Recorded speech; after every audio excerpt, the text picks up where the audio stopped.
How are you? Did you have a good week? I hope you did, and I hope this next week is a good one too. I love the Arch books. As you know, Graham Ninny's mom read them to me. So I like to share them with you because I am getting older, and who knows if all my little Graham Littles will get to hear these wonderful books before it's my turn to move on. This one makes me a little bit sad. Times were different back in the Bible, and this one really shows us. This is the story of Jacob, Rachel, and Leah. Get ready. It's a bit of a doozy, but I do love it. It's from Genesis chapter 27, but thankfully Yvonne Holloway McCall made it accessible for you. Thank you, Yvonne. And if you can see the pictures, a huge thank you to Alice Hosner and Abada Designs. Thank you.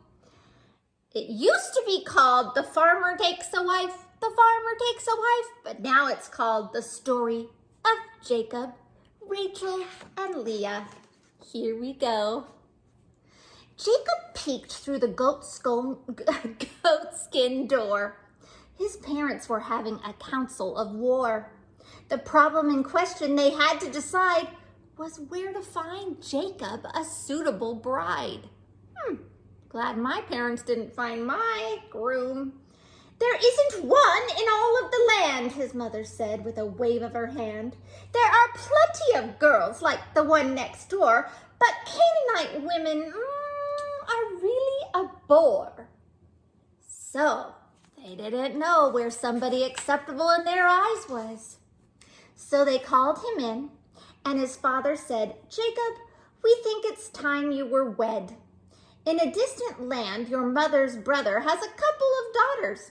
Take one or the other. I have 5 daughters, so I'm not loving that part. But here we go.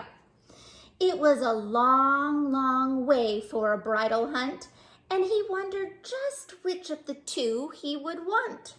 He eagerly packed and went on his way and slept in a field at the end of the day.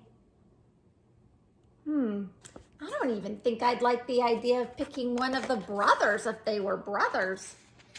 He dreamed of a ladder that rose to the sky, reaching from earth to heaven on high. While angels of God walked to and fro, the Lord said, Jacob, I want you to know that I'll give you descendants in such an amount, more than you'll ever be able to count. And that they'll be like dust and spread and go forth to the east and the west, to the south and the north. Wow, that's quite a dream of this ladder Jacob had. And I'll take you safely upon your way. So Jacob continued early next day, over the rocky hills and the sand, till he came to a faraway land. He stopped by some shepherds and smiled as he did, for he spotted their well with a stone for a lid. I'm sure he was thirsty, so I'm sure he was looking to get something to drink. Water your sheep, he advised. Go ahead.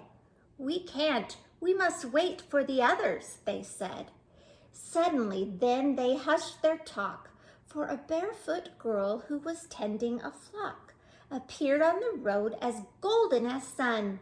Oh, that's Laban's daughter, Rachel, said one. I think Jacob definitely noticed her. Okay, let's see if she notices him. Jacob rolled the stone from the brink, all by himself, so her flock could drink. As he watched her leave, he wistfully sighed, how could he get her to be his bride? He liked what he saw, hardworking and caring. He met her father and sister Leah and helped on their farm till he got an idea. 7 years I'll work for you, uncle, he said.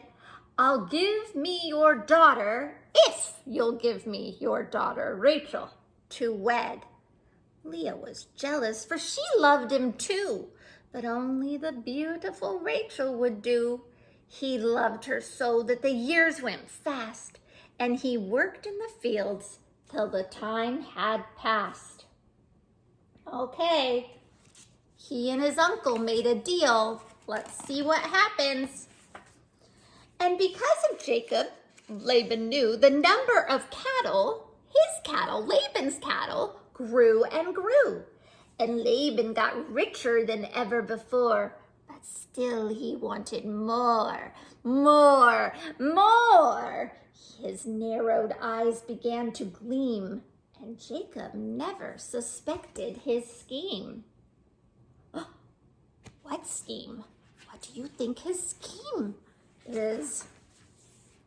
Laban proclaimed a wedding feast, the merriest party in all the East. Everyone smiled as the veiled young bride stood in her place at Jacob's side. So he can't see his bride through the veil. Do you think it's Rachel? Jacob was happy on his wedding night, but he gasped as he saw in the morning light that the girl he had married in the banquet hall was the daughter Leah, not Rachel at all. Oh boy, poor Leah. He stormed to Laban. "You cheated," he cried, "and gave me your older daughter as bride."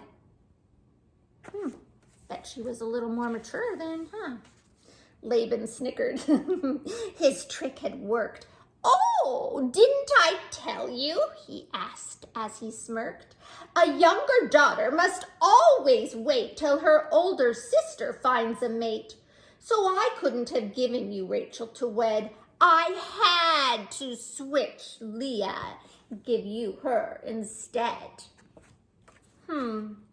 Little sneak. "But don't worry, nephew," said Laban, said he. "Just work for me 7 more years for free. You can have Rachel to marry too." So that was what Jacob was forced to do. Do you like the idea of having 2 brides or 2 grooms? Sounds like a lot of work to me.